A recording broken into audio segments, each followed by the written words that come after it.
Assalamualaikum warahmatullahi wabarakatuh. Dalam rangka melaksanakan kegiatan masa libur kerja, saya bersama teman sudah menjadi kebiasaan untuk melakukan penelitian yang menurutku penting dan mungkin tidak penting untuk orang lain. Seperti pada awal kata pendahulu ini, saya menyatakan bahwa diri saya bukanlah jebolan sekolah akademis yang memuat tentang perjalanan jenjang pendidikan sekolah perguruan tinggi, entah perguruan tinggi negeri maupun swasta.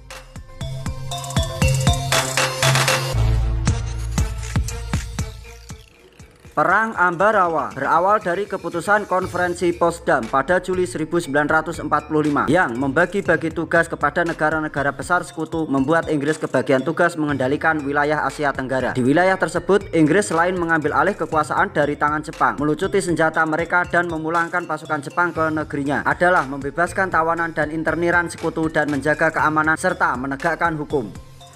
Panglima Soteas Asia Command Laksamana Louis Mountbatten lalu membentuk Allied Force Netherlands Indies atau AFNI untuk menjalankan tugas bekas Hindia Belanda dan membujuk Legend Sir Philip Christensen sebagai kepalanya.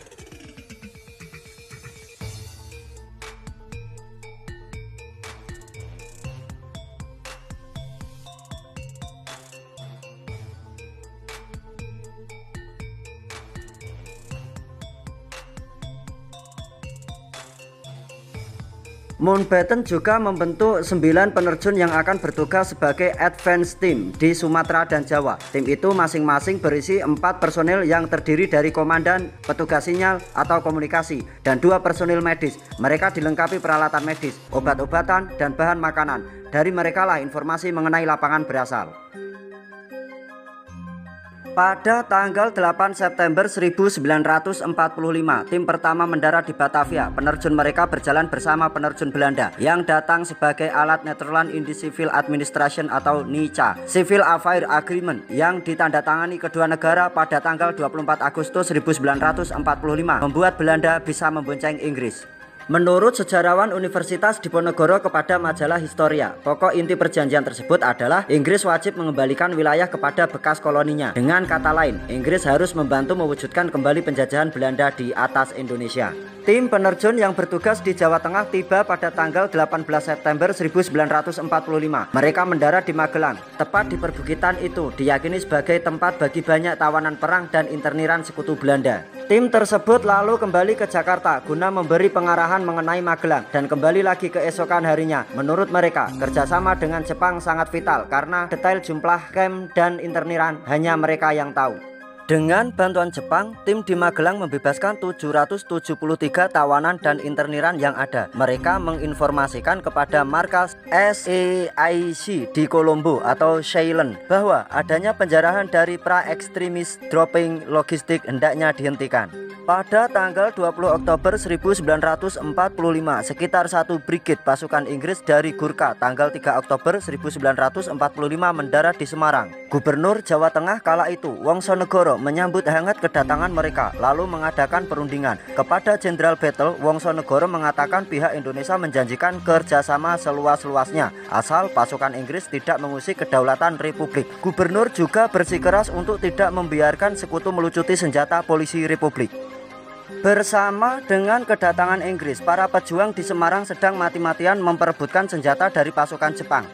Insiden terjadi. Pembunuhan 200 warga sipil oleh Jepang di Ambarawa memicu balas dendam aksi mereka di Semarang. Sebagai balasan, pasukan Jepang membunuh 2000 orang Indonesia. Maka Gurkha pun terjebak dalam pertempuran pada saat kedatangannya. Tulis Richard Macmillan dalam The British Occupation of Indonesia 1945 sampai 1946, Britain, Netherlands and the Indonesian Revolution.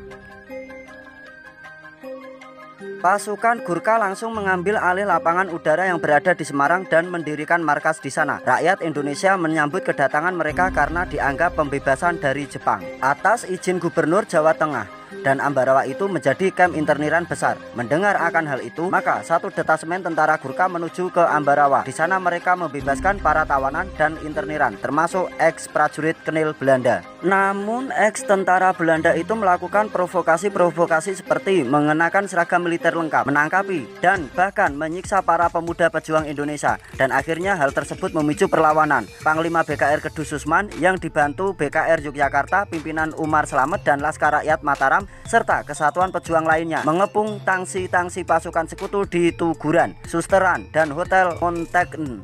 Kini di Semarang alun-alun dan korban bercatuan kedua belah pihak.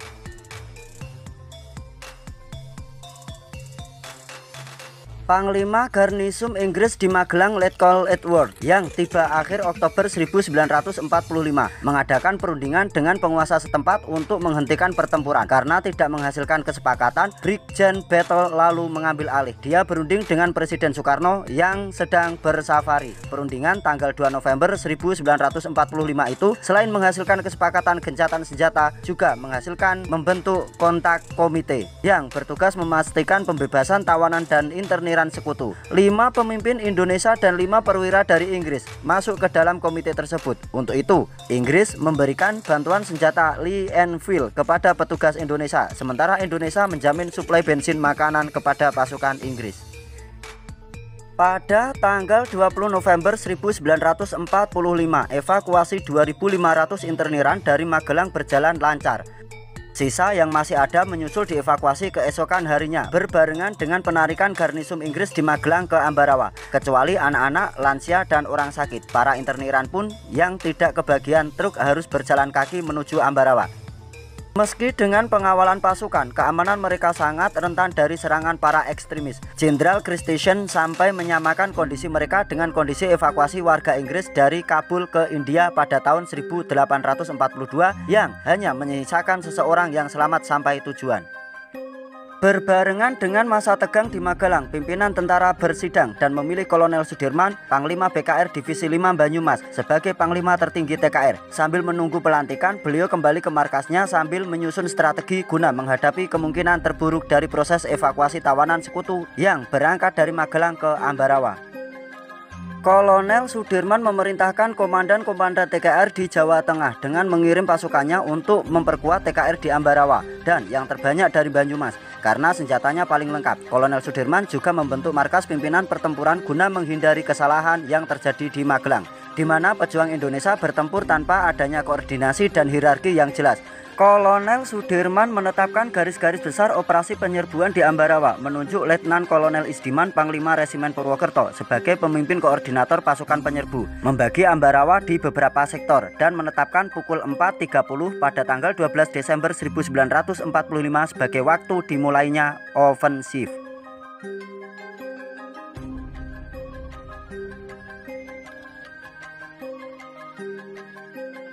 Kisah seorang pengawal yang berhasil menghimpun sekitar 20 batalion rasio bersenjata untuk pasukan reguler 1 senjata berbanding 5 personil, sementara untuk laskar dan tentara pelajar rasionya 1:10.